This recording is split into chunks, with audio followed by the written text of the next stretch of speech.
stop scrolling. What I am about to tell you changes history. At 2 a.m. this morning, the president of Venezuela, Nicolás Maduro, was not in his palace. He was in handcuffs, being marched onto the deck of the USS Iwo Jima by U.S. Special Forces. If you leave this video now, you will miss the most critical part of the story. The secret document, unsealed by the Department of Justice just 30 minutes before the first bomb dropped. It's not about oil.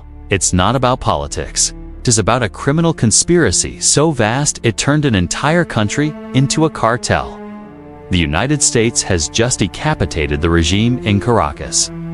But as I speak, Russian warships are moving in the Caribbean, and the streets of Venezuela are on the brink of total anarchy. How did the U.S. pull off the most impossible extraction mission since 1989 without starting World War III? And who betrayed Maduro from the inside? I'm going to walk you through the timeline, minute by minute. Welcome to Verified Intel. To understand the magnitude of this, we have to go back to midnight. The operation was codenamed Absolute Resolve, while the world was sleeping. Massive explosions rocked northern Venezuela. Most media outlets thought it was a coup attempt. They were wrong. U.S. naval destroyers stationed off the coast launched precision cruise missiles targeting specifically the air defense systems protecting Caracas. This was the blinding of the eye. Simultaneously, elite operators, reportedly from Delta Force, breached a fortified compound at Fort Tuna. Intelligence sources confirmed that Maduro and his wife, Cilia Flores, were hiding there, paranoid about their safety at the Miraflores Palace. The firefight was brief but intense. We have verified reports of casualties among the presidential guard, but miraculously, the target was secured alive. By 3:15 a.m., President Trump posted a simple 3-word message on Truth Social: "Justice is served." But here's the detail that everyone is missing. The extraction wasn't done by plane, was done by heavy-lift helicopter, flying low under the radar, straight to the amphibious assault ship waiting in international waters. This level of coordination implies one thing: the U.S. had real-time intelligence from someone standing right next to Maduro. The city of Caracas is currently in a state of shock. Power is out in 40% of the capital. The military high command has gone silent. No one knows who is giving orders.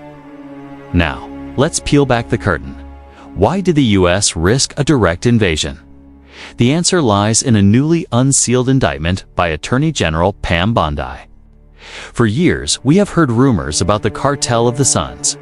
Tonight, those rumors became official charges.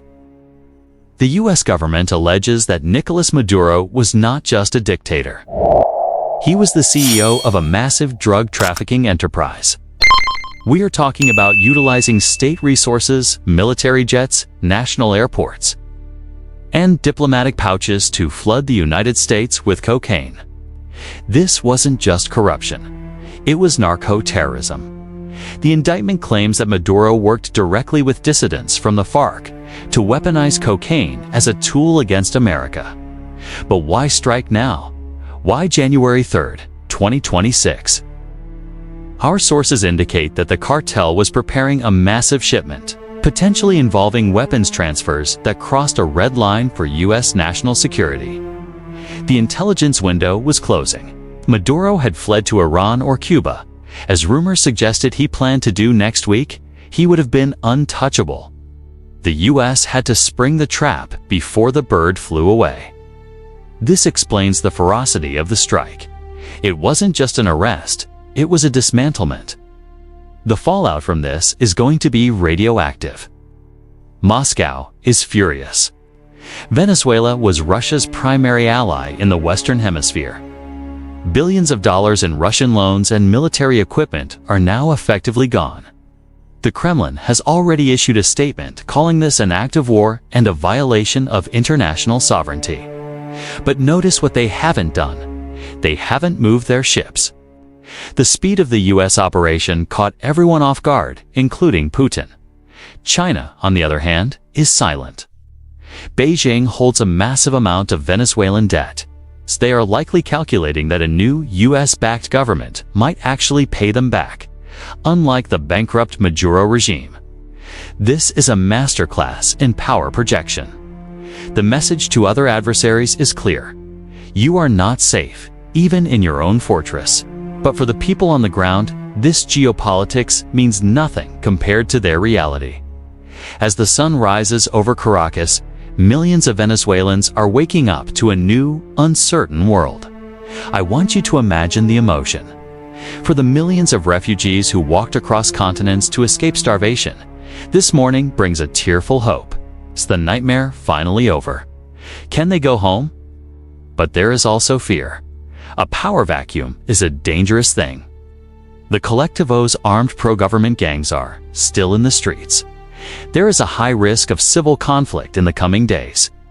The United States has promised to manage the transition, but history tells us that regime change is never clean.